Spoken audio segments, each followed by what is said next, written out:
Bienvenidos amigos.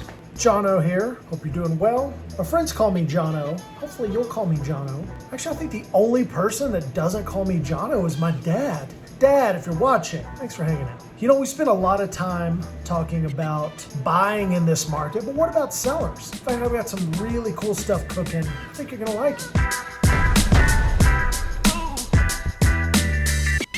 Well, let's just say you've decided to sell, and now you got to figure out who to hire, who should represent you. Who you hire matters. We talk about that a lot. And wanted to talk a little bit about how do you pick the right agent? Because it's a big decision, not one that should be taken lightly. In fact, the National Association of Realtors put out a stat. You know what they say about statistics, but the National Association of Realtors doesn't make up statistics. They say that 70% of the time, a home seller hires the first agent that they talk to. 70% of the time. I want to make sure that you are armed for that conversation. It's actually a really good idea to interview multiple agents, but knowing how to interview someone is a skill in and of itself. Think if you were going to hire a personal assistant. Do you just hire your buddy? Hopefully not. So why would you do that with arguably your greatest asset? As I mentioned, the NAR says that 70% of home sellers hire the first agent that they talk to. Is that a mistake? Is that a good idea? Should you talk to multiple agents? Let's break that down right now. So why don't just hire your buddy or your mother or your mother-in-law? I was actually talking to a guy one time and he said, yeah, we hired my mother-in-law to help us find a house. I said, no kidding, how's that going? He said, well, not great. Well, now he's stuck, right? Can you fire your mother-in-law if she's not performing? Something a lot of people don't think about. Make sure whoever you hire to help you sell your home, or for that matter, to help you buy a home, is someone that you can fire if they suck. So I think you get the point there. The main idea here is I just want you to be armed. Why should you be prepared with a list of questions? Well, for starters, if you are tactical in how you go about hiring a real estate person, this is going to reveal several things.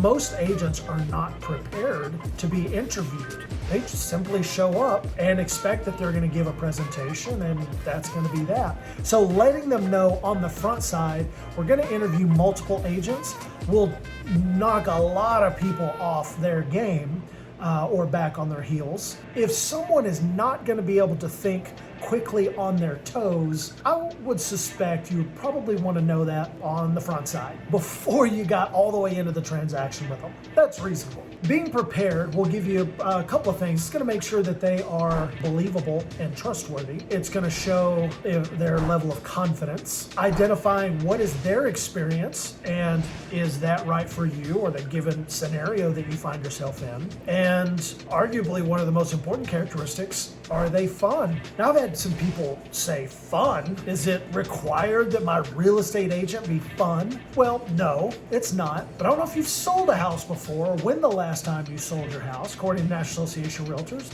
the average family moves every 7 years. So if it's been a handful of years since you've sold a home, or if you've never sold a home in a market this competitive, it takes a lot of people by surprise how stressful it is, how frustrating it is. When you have something that a lot of people want, it creates this frenzy that a lot of people just aren't ready for. So hiring the right agent will help prepare you for that. So in terms of fun, it's stressful enough. If you've got someone that you just enjoy being around or that is fun, you know, maybe they're wearing their Hawaiian shirt for you, not to be assumptive. It can add an element of levity to the scenario. It's a great stress reliever. You should feel good about the person that you're hiring. They should be confident. And if they can walk you through the process with ease, that's arguably what most people are after. Now, when I ask people, what are you looking for in a real estate agent? 9 times out of 10, they do not have an answer. Most people aren't expecting that question. If I need to go see a urologist or a proctologist or a dentist, I usually don't ask them, so what's your ideal patient? The doctor doesn't ask me, what are you looking for in a physician?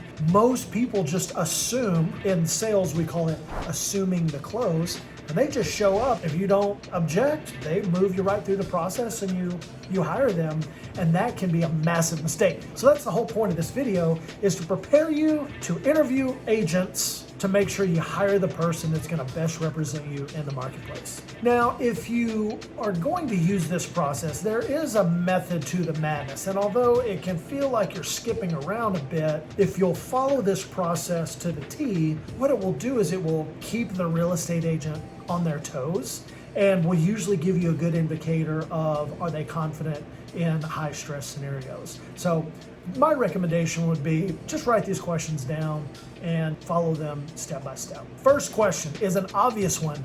Are you full-time or part-time in real estate? Now, you've heard me say, if you've been hanging around the channel for a while, you've no doubt heard me say you don't have to be that smart to be a real estate agent. And that is not meant to be a dig on agents.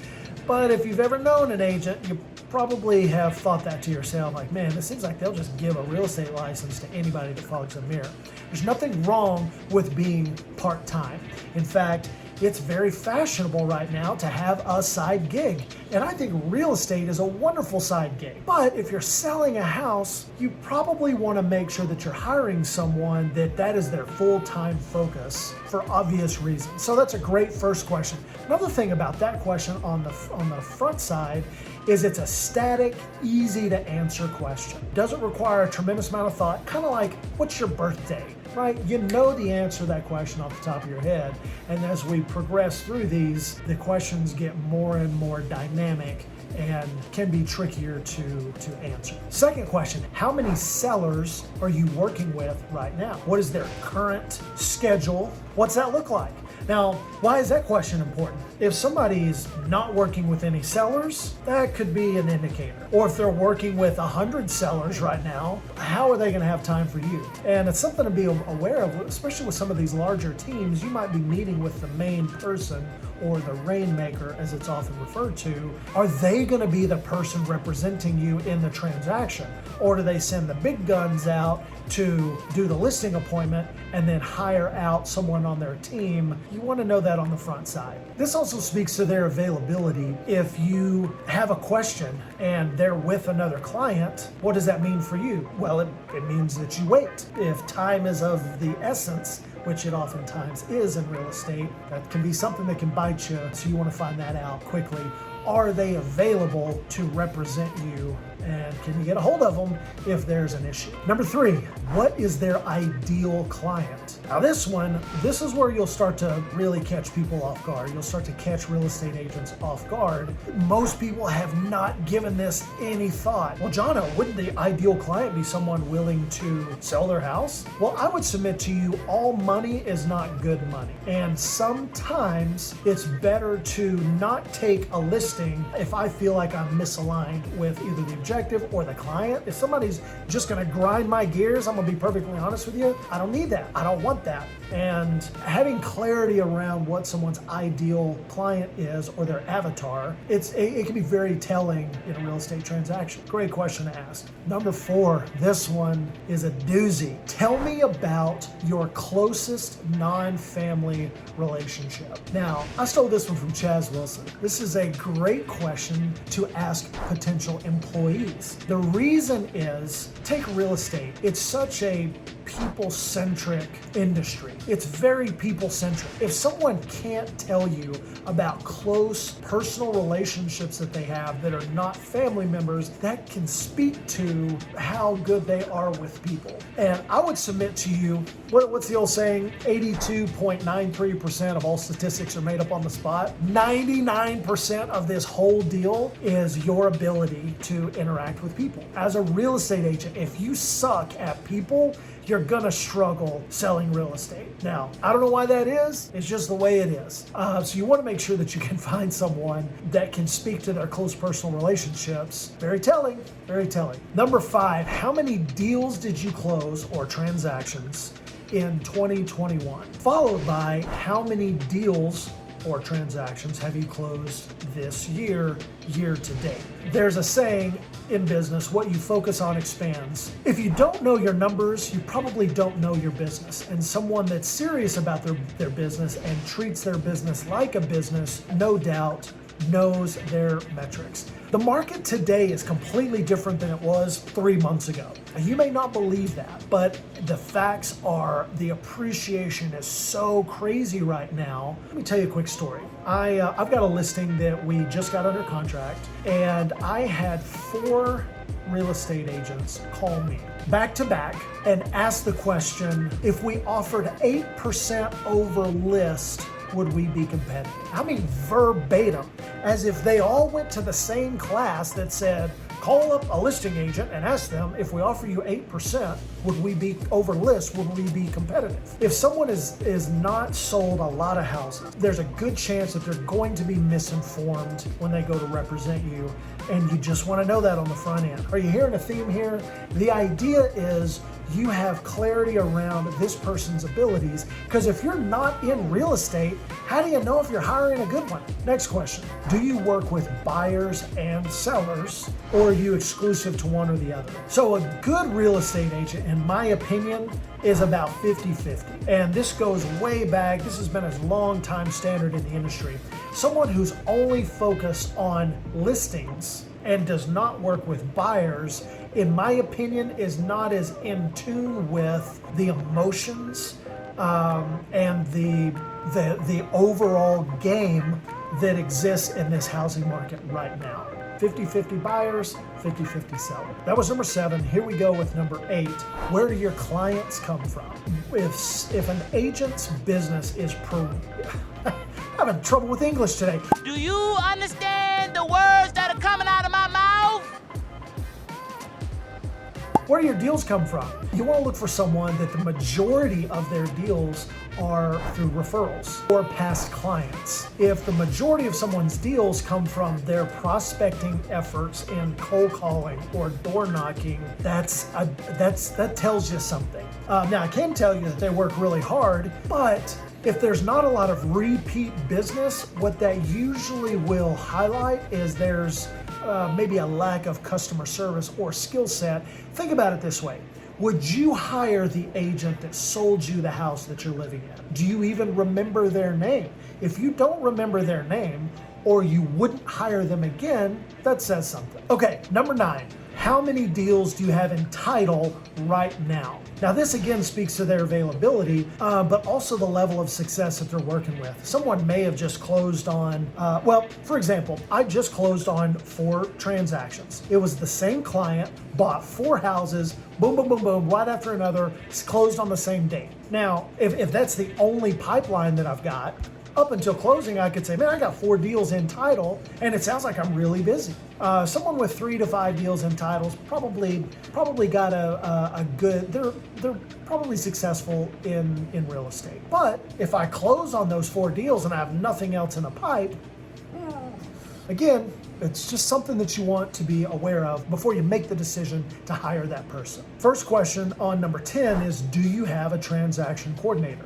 Now, for your benefit, a transaction coordinator is an administrative person that's really great with paperwork, dotting I's, crossing T's, all of those things, and it also keeps the transaction on task. They coordinate with the sellers, with the buyers, with the agents, with the title company, with the home inspector, anyone that's involved in that transaction. They help make sure that everything runs smoothly. And a lot of real estate agents, most real estate agents, handle their own deals in terms of the transaction coordinator role. Well, if someone has taken the step of hiring a transaction coordinator, it's a sign that they do enough business that they want to leverage that piece of it to an expert so that they can focus on servicing their existing clients. Great question to ask. Do you have a TC? And I would ask it just like that. Do you have a TC? Next question. Do you have a general contractor? Now, why would a real estate agent need a general contractor? Most of them don't. Most savvy agents will have a handyman or 2 that if you needed a ceiling fan hung or a light fixture replaced, they've got a person, a handyman, that they have access to that can come and knock those tasks out. But a real estate agent that has an access to a general contractor or multiple general contractors can be a massive help. So having your own general contractor as a real estate agent really speaks to the level of not only the number of transactions that you do and the depth of those transactions and the ability to come in and modify a home to really make it what you want. Let's say you wanted to add a pool, or let's say you wanted to take down a wall or completely renovate the inside of the house. You probably don't want to just walk into Lowe's or Home Depot. No offense, guys. I shop at Lowe's, I shop at Home Depot, but I don't want to hire them to do major projects. I've got access to TCs that can do complete builds from the ground up, which is a big part of my value proposition. Next question. Who is your preferred title company and why? A savvy real estate agent has probably deep established roots with different title companies to make sure that, here's the thing, things often go sideways in a real estate transaction. And if you've got someone at the other end of the bat phone as a real estate agent that you can call at the title company to remove barriers for you, that is a well-kept secret that most agents that just don't do a lot of volume are not aware of. Most agents will tell you, title company doesn't matter, they all do the same thing. In fact, you get the same product no matter who you work with, and that's simply untrue. You may get the same level of title policy, but the level of service and support that goes along with that is not the same. God loves all his children, but think about the job that you have. If you're an accountant, is everyone at your office equal in their skill set of accounting? No. There's probably that one bozo that you wonder every day, how's that guy still have a job here? And if you can't think of the one bozo, it's probably you. Just kidding. Okay, next question. Tell me a recent story that showcases your skill set in negotiation. Out of all of the clients that I've ever worked with, not one time have I asked someone, what are you looking for in an agent? And they tell me a skilled negotiator. Not one time. Now you gotta be good at people, but if you are not skilled in the art of negotiation, you are in shallow water. Or is it deep water? It's water that you don't want to be in. It's shallow, piranha-infested water. They're gonna get you. You want a savvy negotiator. And I don't mean somebody that says, well, I tell you what, you want 5, I want 10, let's split the difference at 7.5. That is not skilled negotiating. So make sure you hire someone that is a skilled negotiator. And if you just come out and ask, are you good at negotiating? Well, what do you expect them to say? No, I suck at negotiating. If they stumble, Okay, next question. Do you have a coach or a mentor? Now, this really starts to break into the mindset of the agent. And I would submit to you that someone that is serious about their business is reinvesting in themselves. Now, I don't mean, well, sure, Brian Tracy is my mentor or Jim Rohn is my mentor. Jim Rohn's great. I love Jim Rohn. But listening to Jim Rohn and having a mentor that is actively developing you, developing your business, developing your mindset, developing your how you view money, what you're doing with that money is worlds apart from I'm currently reading Tony Robbins and therefore Tony Robbins is my mentor. Great question. Who is your coach? Who is your mentor? Followed by, do you pay them? And if they say yes, ask them the uncomfortable question, how much do you pay them? Paying somebody $100 to take you to lunch is not the same as someone that pays thousands of dollars a month on coaching. So, great question to ask. All right, we're getting close to the end here. What books are you currently reading?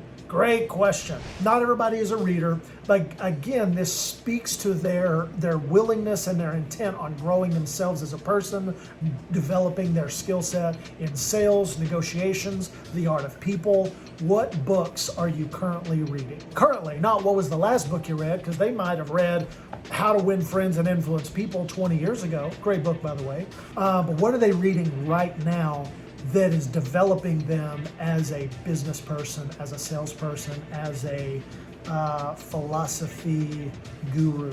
Understander? Go with guru. Seeker of knowledge. Well, that's it, guys. Hopefully that was informative. If you enjoyed this content, hit the like button. Be sure you've subscribed to the channel. Most of the people watching the channel are not subscribed. Costs you nothing. Hit the subscribe button, and hit the notification bell so that you're alerted anytime we drop new comment. I thank you for your time. I hope you're doing well. I'm glad you got to see me.